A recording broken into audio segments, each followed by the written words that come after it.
This is a deeper listen from KEXP, the show we talk with musicians about the thoughts and experiences that shape their music. I'm Emily Fox. And today, we're talking with Bartees Strange. He's out with a new album, and he's doing what he's known for, genre hopping across a record. One track gives off some horror movie vibes.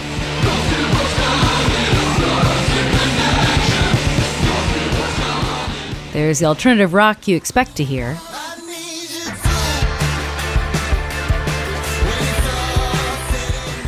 Some tracks oscillate between rock and hip-hop.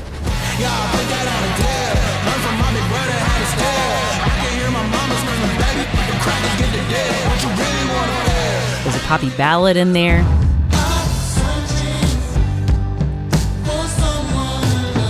A track that's ready for the club.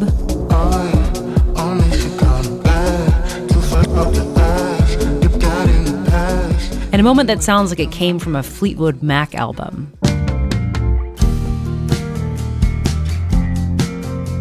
The album is called Horror.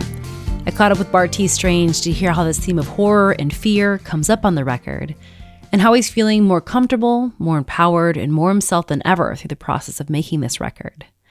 I first asked him what he was reflecting on when he began to work on Horror. When I started making this album, first of all, when I first started, I was working on just a bunch of music, and I didn't know what was going to be what at that point. It was just music. But I realized quickly that half of the music I was making felt way more personal and stuff I was kind of afraid to really get into at that point in my life. And the other stuff was just a lot easier to focus on. So that's why Horror initially got its name, because it was just kind of scary stuff. I was like, I don't really want to do that right now.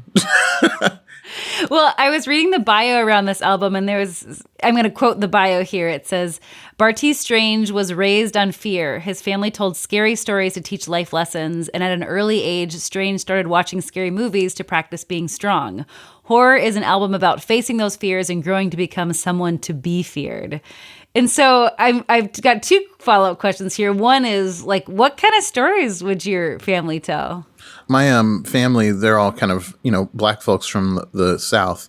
And I grew up in like a pretty rural conservative town. And I think like a good parent would do is they tell you kind of how they grew up and the things they faced and the stories of the people they know so that they can prepare you for life.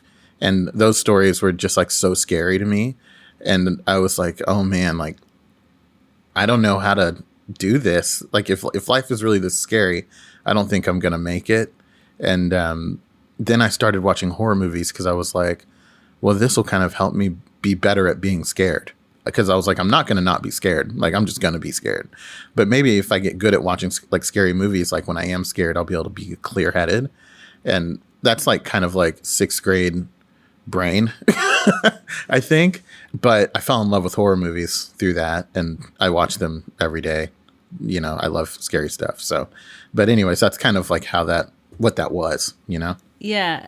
Were there any stories that like still really stand out in your mind that your parents told back in the day that like really just kind of like were unsettling to you at the time? Well, they were just really upfront with like the fears of like the reality of being a black person in the South or in America, really. And just like the underlying fear that at any given time, like everything could be taken from you, for a mistake you made or a mistake you didn't make, just for being in the wrong place or dating the wrong person or whatever, and those were things that, when I was a kid, I wanted to be a kid, and you're kind of learning that you can't be a kid. You have to think a little more intensely about everything and be a little more aware than maybe a lot of your friends might be. And those are kind of the stories. That's kind of what they did, is they heightened my little senses in a way. Mm-hmm. To be more alert. Yeah. I mean, that latter part of the bio talking about horror is an album about facing those fears and growing to become someone to be feared. Do you feel like you have become someone to be feared, and how so? I felt like I always was a kind of a go along to get along kind of person, like pretty amenable. But it really in the last 4 or 5 years, I kind of was like, became sick of it. I was like, I want to do what I want to do. Like, when do I get to do what I want to do? When do I get to say what I want to say? And I felt like over time, like if you can find ways to get through like some of the things in life that haunt you, you can become a much stronger person. And the people that would push you around or the people that would not take you seriously would one day have to. And I think through this record, it's kind of my wish that, through it, I can be taken seriously, artistically. And I feel like I hear that through this album. I feel like there's like a lot of nods to like girlfriends' dads or something that weren't into you, or like certain white boys in your life. Mm-hmm. The vibe that I'm getting is you're like really standing up and be like, I don't care what you think, and I feel like I get that through like a lot of this music and like the persona that you're portraying throughout this album. Absolutely. She said it was way too much. Her daddy hates us all. Thinks that we need a wall. I always told myself that this is what I never do. Spending my nights at a spot debating boys in blue. That's just how he's always been. I know that he'll love you, but blood is thicker than the mud. I've seen how white folks do.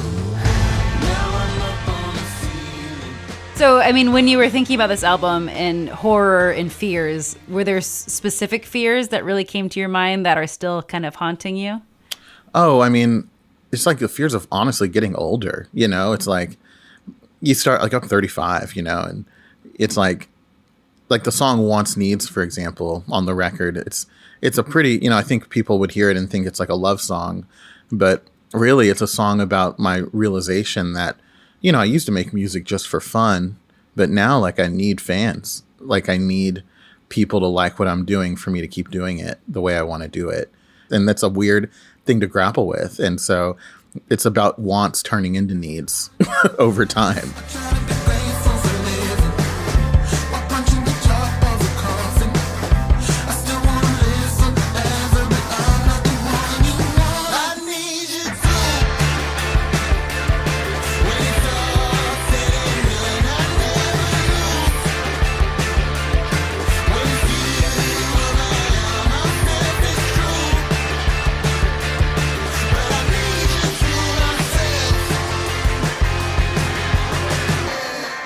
Or the song Baltimore, it's about a fear I've had.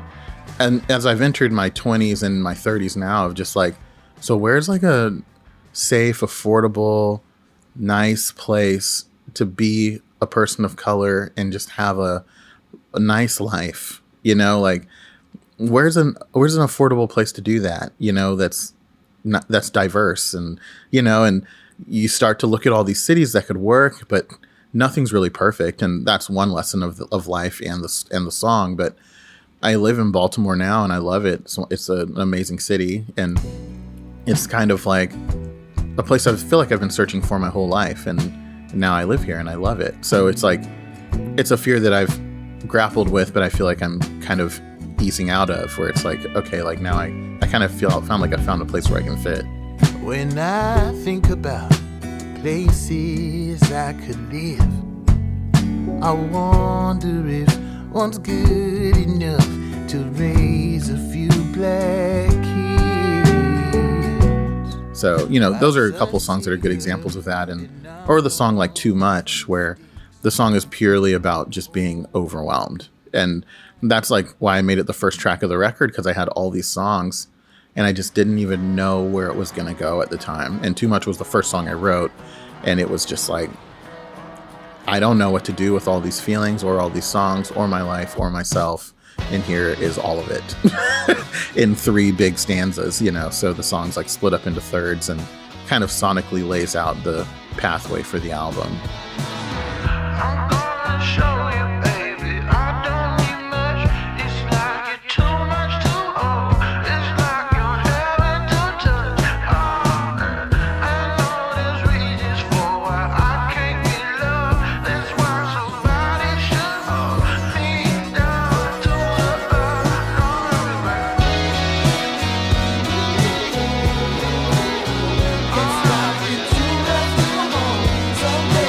Your Baltimore really stood out to me because, yeah, you've got this line, about finding a place that's good enough to raise a few black kids, and you start like naming all these other cities. And I mean, thinking about your background being, raised, by a black family in rural white Oklahoma, I'm sure that like changes your perspective of like what your upbringing is like versus like what you would want, for your next generation. So do you feel like you found your city, or have you feel like you've gotten any closer to that answer? Yeah, I feel like I have. Like if I ever did have kids one day, like, I think Baltimore's a great place to like have a kid. It's affordable, it's great. There's a wonderful art scene. There's decent schools around. I know people kind of, I feel like in every city there's critiques on the school system and everything, but like it's a beautiful place and the people are real people, which kind of reminds me of Oklahoma in a way where it's just like there's a lot of characters here and nobody's trying to be like a star or famous or change the world. People are just trying to live their lives, and that's kind of a nice homey feeling for me. And it's different than the places I've lived before, like DC or New York, where a lot of people feel like that, a lot of keeners, like type A's, and I'm like a type D. So it's nice to be like around other people who are ambitious and smart, but just kind of like, 10 toes are on the ground, I like that. Philadelphia always shows love. DC's nice, but the summers are tough. New York City just costs too much. I'm thinking about the lives I don't have.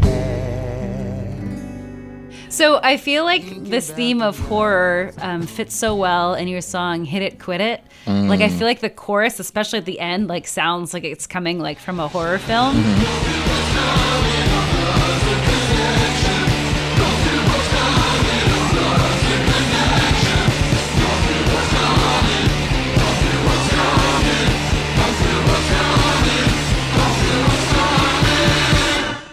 Tell me more about what this song is about, and like it also feels like you're like embodying this like character in this track, like this like monster that's coming out of the depths of the ocean. Bitch, I'm smoking. Just came at the ocean, dripping wet, black as jet, bootsy nigga, I'm the potion, sly as stone, to the bone, Stevie Wonder, where I'm from. Yeah, no, I mean, it's pretty like galactic. I mean, I feel like one of the guiding lights of the record was like this idea that like the reason black people or me may have felt so out of place in this world is because we're from a different world, and that's like a Parliament Funkadelic Sun Ra kind of ethos. And that's also why the song sounds the way it does. But the song kind of depicts this character that kind of comes out of the ooze of Earth and is more interesting and more powerful than anything happening on the planet itself. And it's like kind of like a dream version of myself. And there's a couple songs in the record where I reach this high of like, this isn't me, but this is like a version of me that's so played up. And like that song, the chorus is like something that also kind of feels more of like a funkadelic kind of ethos. So it's like hustling and fighting is all that we seem to do. But the stars hold an answer why this host is painful for you. Become a planet, feel gravity bend towards you.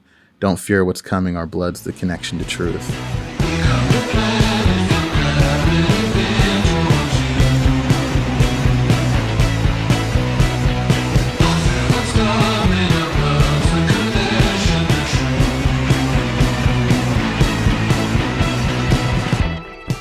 And it's like playing off a Sly Stone line where the blood's thicker than the mud.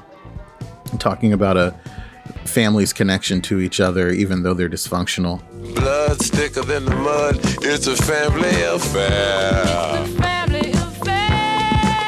It's a family affair. And we hear that somewhere else in this album too. That line comes up in another song, doesn't it? Yeah, it comes up in Loop Defenders. Sly is one of my favorite artists and one of my biggest inspirations.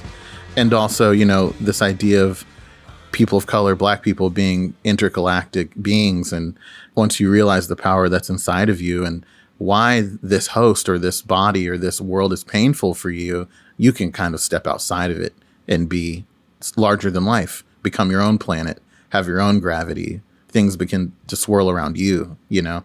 And that's kind of like the idea of fear, like becoming feared, you know? So yeah, Hit It and Quit It. Also, you know, Funkadelic, I think it's the Maggot Brain record. The second song on that record is Hit It and Quit It. I want you to hit it. Hit it and quit it. I want you to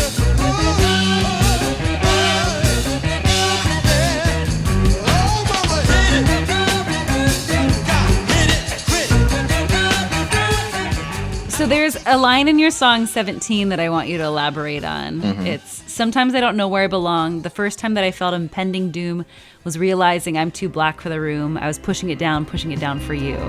First time that I felt impending doom was realizing I'm too black for the room.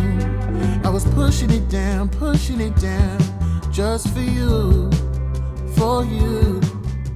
And I wonder, is that like a very specific memory for you? And if so, can you like take us back to that moment? Yeah, I mean, it's just my 20s. You know, like I said, Yeah. I was very amenable. You know, I moved to DC right out of college, and I was so broke. Like I needed to make money. I needed to find a job. I needed to like establish myself. And that meant putting myself aside and becoming something that could work for other people. And I think making that choice was like a real smart survival technique. But through that, I became something I just didn't even recognize. And it was one of the lowest points of my life, having these jobs and just becoming this like almost like a token black person for these companies or for these people, when if I was myself, I don't think I'd be there at all. I think I would have been something else, and I might have had a better time and enjoyed myself more. And so that song really is about these moments in life. As I grow older, I still feel like I'm 17. I'm still battling this feeling of like, how do I survive in this situation? How do I fit here? And then trying to be myself instead of being like a people pleaser or like an amenable version of myself, which is like that's a dangerous game, you know. People pleasing and trying to make everyone happy but yourself can open some horrifying doors, you know, which I've learned. And it's like, so that song and that line in specific is just me kind of being honest and being like, I was so afraid in those moments, and I felt like I had to do that, or I would it was a life or death.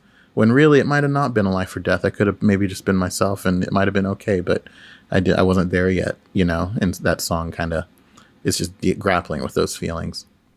Do you feel like you're there now? Do you feel like you can be fully yourself? I feel way more myself than I ever have. I felt like when I initially wrote this song, I was just beginning that journey of being like, what do I want? Why would I do this if I don't want to do it? You know? And now I feel like that's something that even now, you know, I talk about it in therapy every week, you know, just like, what are the triggers that make you feel like you need to change who you are? How do we work through that? What's that connected to? You know, it's like a whole world of EMDR and, you know, and like, you know, just, you know, childhood stuff. But it's, you know, I deal with it to this day, and I know a lot of other people do too, and I'm way better at it now, but it's still a part of me for sure.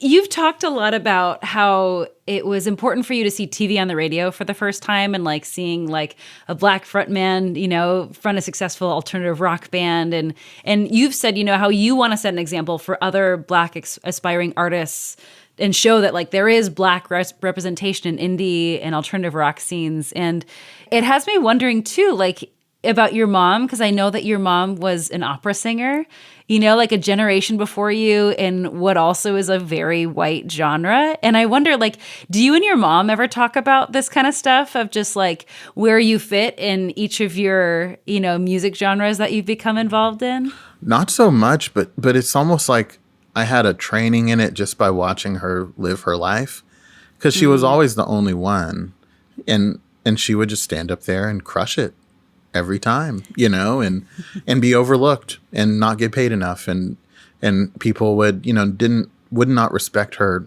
brilliance, which is something that I know troubled her. And, her mentor was also a person whose brilliance, Thomas Carey, a brilliant black baritone.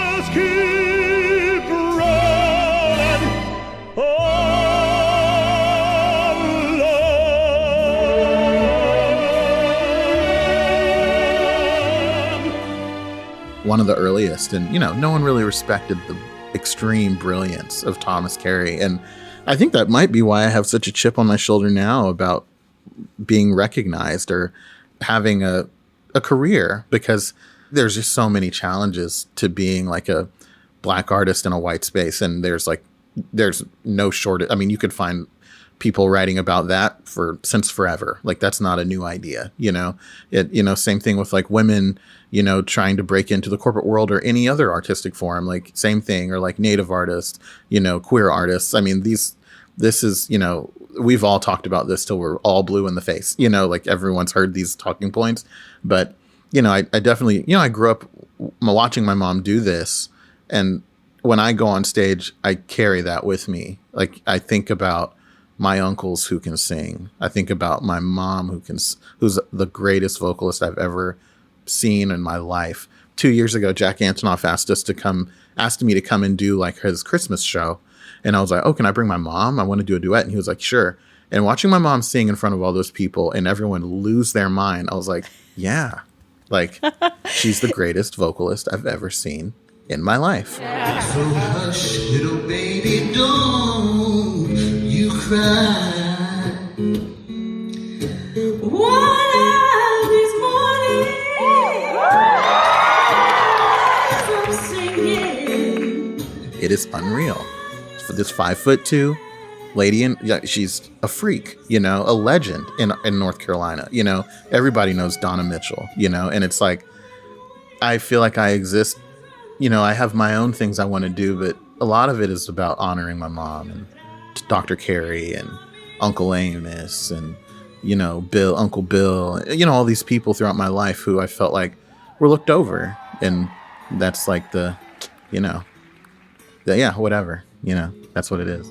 One of these mornings, you're gonna rise up singing and you'll spread your wings and you'll take the sky with a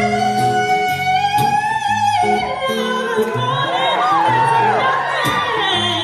can harm you with your daddy and your mommy's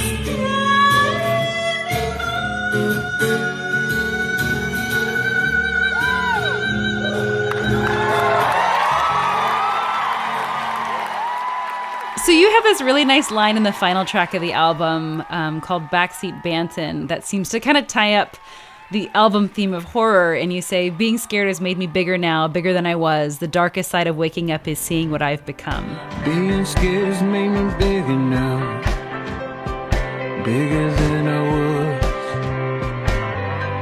was. The darkest side of waking up is seeing who I've become.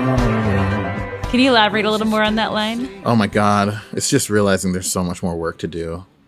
You live so many years and you think you're doing so great, and then things happen that remind you that you have not gotten as far as you think you have gotten, and that the work, you have to keep working on yourself. And you are not ever going to be perfect, but you always have to strive to be the best version of yourself. And I feel like I get asked this question a lot because I worked in politics, but people are always like, what do you think about Trump? And what do you think about like this era of politics? And I'm always like, I honestly don't even pay attention to it. Like, I really think that like the best thing people can do right now is to really care about themselves and their neighbors and their street and their library and their local public school and like the smallest shit. Like, do that well.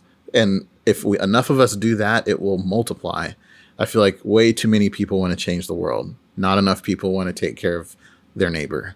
And like, that's kind of what that sentence is. It's like, being scared is maybe bigger now, bigger than I was. The darkest side of waking up is seeing what I've become. And it's a person that spent so much time thinking they could fix everything when really the thing they needed to fix was the person looking at them in the mirror. And that work is a life journey. And that's what that is, essentially. And Backseat Bandit, I think the first words of the song are, I'm a backseat lover, but now I want to drive. You know, and it's kind of that vibe of like being amenable your whole life and then feeling like I need to take control of my life.